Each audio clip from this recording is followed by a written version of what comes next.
My name's Stewart Muir. I'm the CEO and founder of the Resource Works Society. We got started 10 years ago in Vancouver. Our goal was to help citizens, residents of British Columbia become better informed about where the good things in life come from. Energy, natural resources, what pays for their hospitals, what pays for their roads, universities, schools. What we do over the last 10 years, we advise governments, we appear at government inquiries and panels and processes to ensure that they have balanced information, because often there's a very loud chorus from other views that aren't supportive of the natural resource economy. We're very busy in media, getting our story out. We've worked with First Nations since 2019 with our Indigenous Partnerships Success Showcase, where we're talking about economic reconciliation, the opportunities to build Canada together, which whenever I travel around Canada, anywhere, Alberta, BC, the North, there is such a strong interest amongst Indigenous leaders in being part of something good for Canada. And how do we celebrate that and recognize it?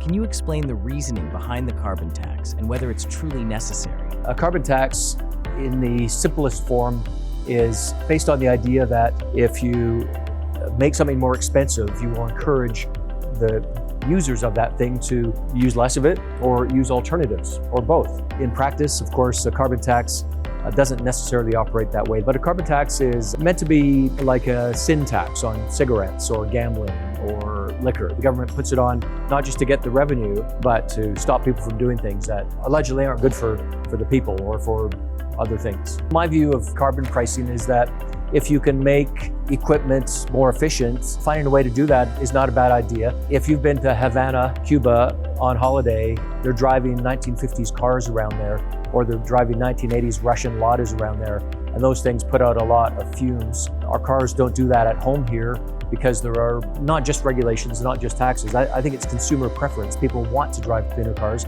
They want to drive more efficient cars. Manufacturing has evolved.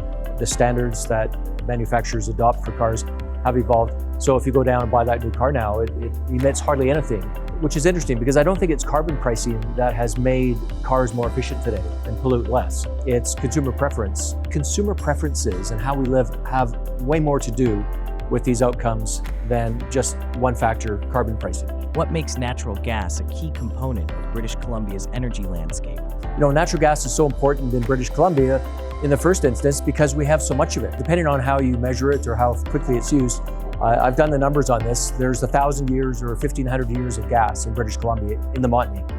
And there's lots more in Alberta and Saskatchewan. So it's plentiful.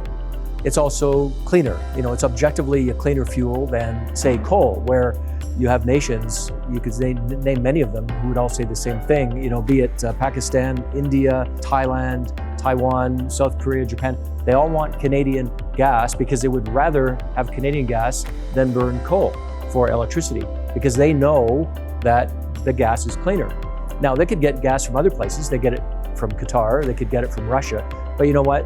They'd really rather not. I mean, this is especially true of countries like Japan who talk about this. They don't want to buy Russian gas. So they'd love to get Canadian gas and have invested billions of dollars in Canadian infrastructure in BC. Mitsubishi and different companies have been a big part of how the gas patch of British Columbia has developed, because they ultimately would like to see that gas moved by pipeline to the coast where it can be refrigerated, turned into LNG, and then shipped to Japan. Right now, we get a lot of propane to Japan. 12% of the propane used in Japan is from the port of Prince Rupert. It's amazingly effective and people rely on it. They appreciate it comes from a country like Canada with our values and our system. So that's why it's so important to BC, but also, you know, there's one thing that governments realize, which is there's a lot of money that goes to the treasury that can be spent on the things that people need. Every year, there's about $5 billion worth of capital investment that goes into the upstream gas sector in British Columbia.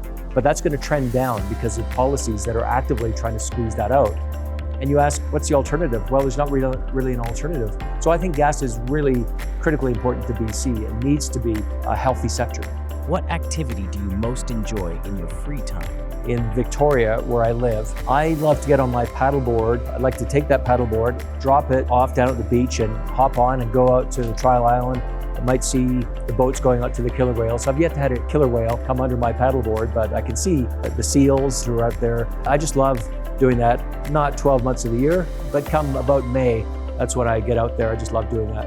How does someone get a hold of you? You can find me at the ResourceWorks website, resourceworks.com. You can follow me on Twitter, SJ Muir, M-U-I-R. I will appreciate your follow.